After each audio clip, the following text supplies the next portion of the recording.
Meus irmãos e irmãs, o Senhor esteja convosco.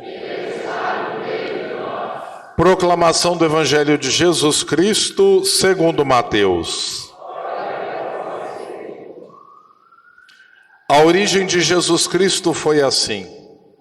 Maria, sua mãe, estava prometida em casamento a José, e antes de viverem juntos, ela ficou grávida pela ação do Espírito Santo. José, seu marido, era justo, e não querendo denunciá-la, resolveu abandonar Maria em segredo. Enquanto pensava nisso, eis que o anjo do Senhor apareceu-lhe em sonho e lhe disse: José, filho de Davi, não tenhas medo de receber Maria como tua esposa, porque ela concebeu pela ação do Espírito Santo. Ela dará à luz um filho e tu lhe darás o nome de Jesus, pois ele vai salvar o seu povo dos seus pecados. Tudo isso aconteceu para se cumprir o que o Senhor havia dito pelo profeta. Eis que a virgem conceberá e dará à luz um filho. Ele será chamado pelo nome de Emanuel, que significa Deus está conosco. Quando acordou, José fez conforme o anjo do Senhor havia mandado e aceitou sua esposa. Palavra da salvação. Que as palavras do Santo Evangelho nos purifiquem de nossas faltas. Amém.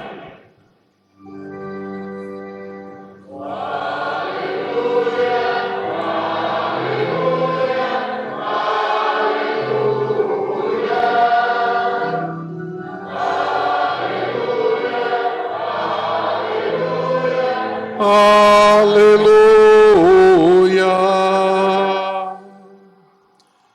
Amados irmãos e irmãs, com carinho acolhemos a todos aqui na Basílica do Bom Jesus, em Congonhas. Vamos nos aproximando da solenidade do Santo Natal. Tempo da graça de Deus.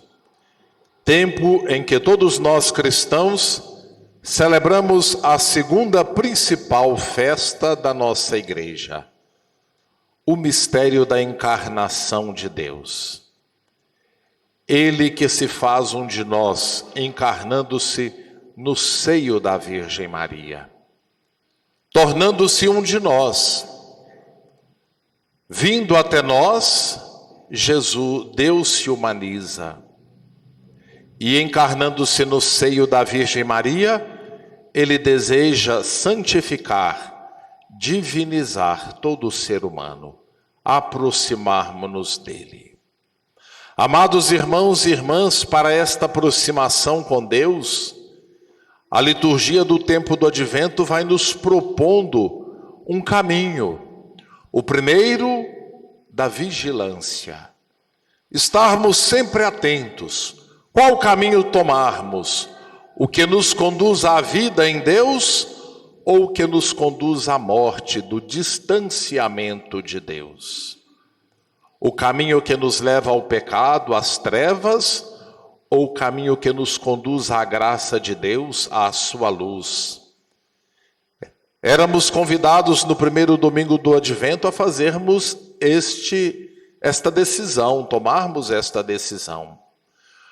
No segundo domingo fomos convidados à conversão do nosso coração, retirar do coração todo o mal, abrir espaço em nossa vida para que o Senhor pudesse de fato encontrar nele lugar para habitar, para nascer novamente.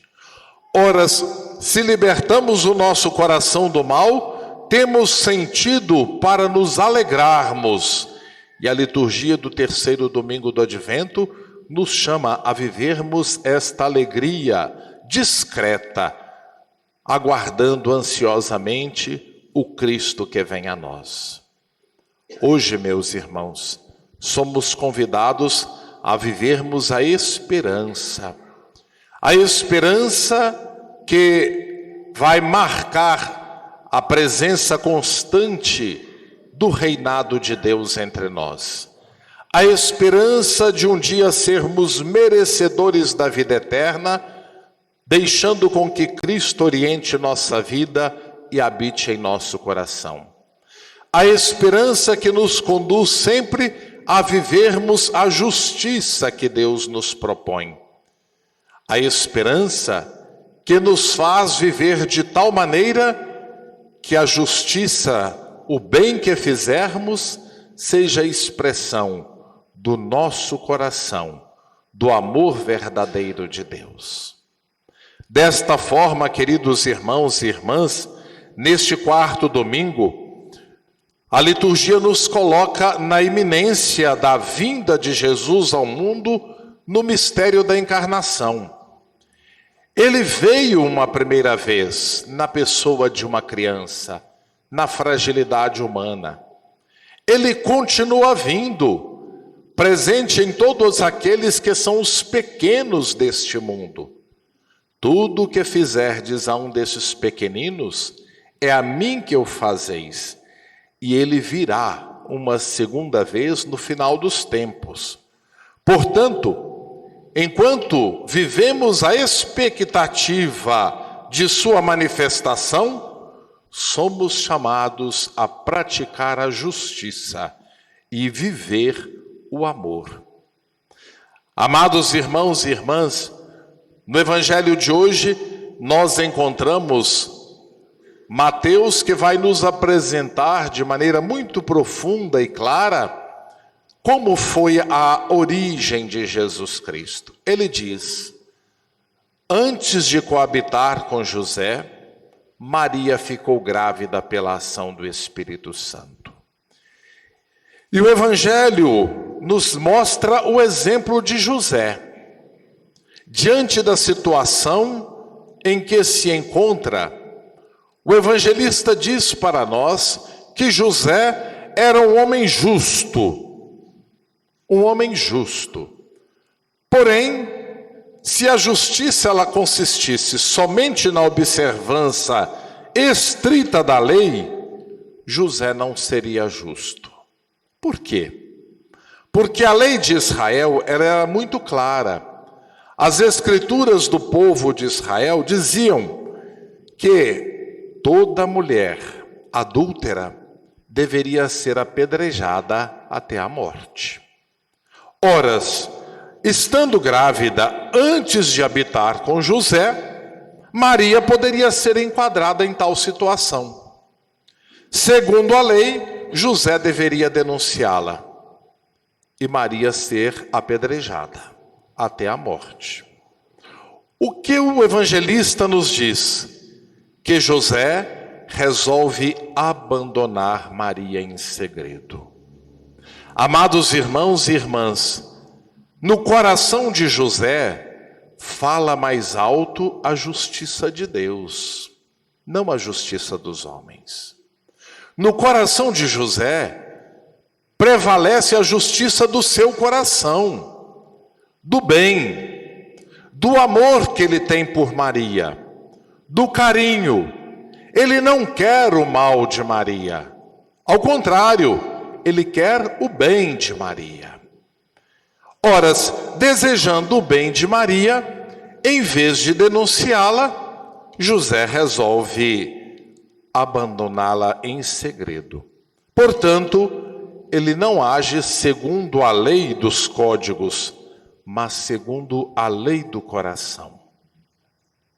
Isto é muito importante para nós, porque quando falamos em justiça, muitas vezes nós estamos ainda buscando a justiça segundo a lei de Italião.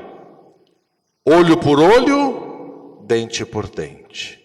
Se alguém me fez o mal, pois agora ele me paga, eu também vou fazer o mal a ele. Amados irmãos e irmãs, se assim agimos, que diferença fazemos?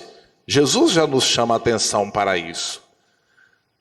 Quando nós agimos nos caminhos do mal, no desejo de vingar aqueles que nos fizeram mal, nós nos igualamos a eles. Nós nos tornamos um deles. José não vai agir conforme as leis ordenam no seu tempo, mas vai agir conforme a lei do coração. A justiça não é simplesmente a observância de normas escritas, sem considerar a situação de cada pessoa.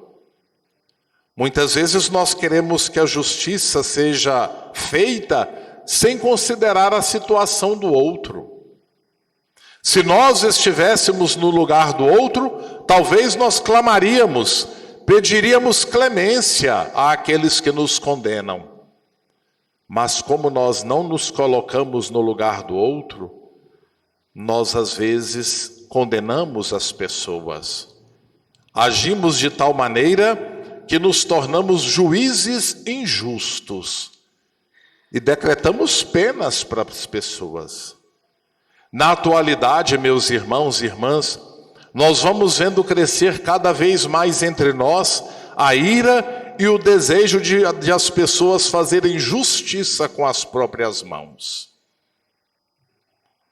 Isto é muito triste, porque nós não agimos segundo a lei de Deus, segundo a lei do coração, mas queremos agir segundo a lei do ódio, do rancor, da maldade. É preciso tomarmos muito cuidado.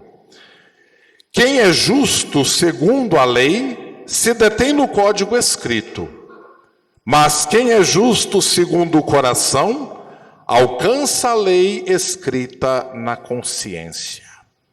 Quando estas duas leis estão em contraposição, é melhor seguir a lei do coração. Quando nós percebemos que a lei escrita, ela está muito mais para destruir, para maltratar, para ferir, para condenar injustamente, é preciso seguirmos a lei do coração. Muitas vezes nós nos perguntamos assim: o que o meu coração pede para eu fazer? Quando nós dizemos isto, nós estamos nos colocando no lugar da pessoa. Nós nos perguntamos: o que de fato eu gostaria que fizessem comigo se fosse eu nesta situação? Amados irmãos e irmãs, os antigos romanos diziam que às vezes o máximo da justiça arrisca ser o máximo da injustiça. Uma consciência bem formada ajuda-nos a ter a percepção da lei natural, ou seja, da lei do coração, que está na base de qualquer convivência respeitosa, em vista da proteção da dignidade da pessoa humana. É preciso termos muito cuidado, respeitar a dignidade do outro. Quando uma conversa chega até nós, é preciso levarmos esta conversa adiante. Quando as pessoas chegam até nós dizendo algo que nem certezas têm acerca de uma pessoa, é preciso eu repassar isto? É preciso eu me perguntar: se fosse eu, ficaria feliz com as pessoas fazendo isto comigo?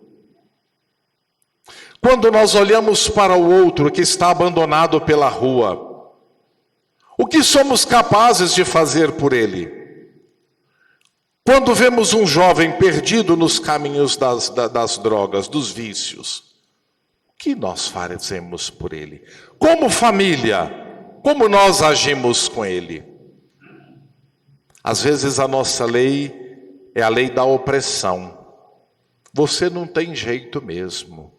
Você não muda. Quantas vezes vamos ouvir isto? Amados irmãos e irmãs, o exemplo de José para nós no dia de hoje é um exemplo formidável. José se coloca a ouvir o que Deus tem a lhe falar. O que Deus tem a nos dizer sobre a nossa vida, sobre a vida dos nossos irmãos. O que Deus tem a nos mostrar quando nós nos deparamos com uma criança abandonada pelas cidades. O que Deus tem a nos dizer quando nós encontramos uma família residindo debaixo de um viaduto. ou em condições precárias. O que Deus tem a nos dizer quando nós encontramos pessoas catando alimento nos lixões de nossas cidades? O que Deus tem a nos dizer quando nós nos deparamos com problemas seríssimos dentro de nossa casa, de pessoas viciadas, de pessoas agressivas? O que Deus tem a nos dizer? Tudo o que fizerdes a um destes pequeninos, é a mim que o fazeis. José ouve o que o anjo lhe diz: não tenhas medo, José, em tomar Maria como sua esposa, porque o filho gerado no seu ventre foi gerado pela ação do Espírito Santo. Amados irmãos e irmãs, muitas pessoas têm dificuldade em compreender e até aceitar a gestação do Cristo, do Filho de Deus, no ventre da Virgem Maria, pela ação do Espírito Santo. Ora, mas se Deus é capaz de fazer gerar no ventre materno de uma mulher estéril, idosa, João Batista, por que Ele não é capaz de fazer gerar no ventre de uma virgem o seu Filho, o próprio Deus encarnado? E depois o próprio mensageiro de Deus vai dizer a Maria: não tenhas medo, porque para Deus tudo é possível. Para Deus tudo é possível. Meu irmão, minha irmã, você já desistiu daquele seu irmão, daquele seu pai, da sua mãe por causa do vício? Não desista, porque para Deus tudo é. Você desistiu do seu amigo, meu irmão, minha irmã, porque ele não tem jeito, você já falou com ele diversas vezes e já o abandonou? Não desista, porque para Deus tudo é. Ou nós cremos nisto, ou estamos distante daquilo que Cristo nos ensina. Muitas vezes nós rezamos e depois dizemos assim: parece que Deus me abandonou. Não, Deus não nos abandona. Como não abandonou Maria, como não abandonou José. O problema é que nós rezamos, mas às vezes queremos mais fazer uma troca com Deus. Se o Senhor fizer por mim, eu até faço isso por o Senhor. Tem gente que é assim, né? Não, observem bem como as pessoas faziam no passado. As pessoas deixavam em placas. Nós temos exemplo claro aqui na casa dos Romeiros. Deixavam escrito: a graça alcançada. Eles pediam a cura, confiando. E para a glória de Deus, vou deixar isto escrito para a prosperidade. Não fazia uma barganha. Às vezes a gente começa a barganhar com Deus, né? Eu vou passar a missa todo domingo se o Senhor fizer isso para mim. Uai, que é isto? Isso é interesse demais, né? A gente age de forma interesseira. É igual o menino que chega para a mãe e diz assim: mãe, a senhora está linda. E aí a mãe fica toda sorridente e ele fala: me dá um dinheiro, né? Me dá um dinheiro. A mãe acha que ele está só dando elogio, mas ele quer dela é mais, né? Não, meu irmão. Nunca desistamos das pessoas que passam por sofrimentos, por dor, por vícios, por dificuldades. Nunca. Deus não desiste de nós.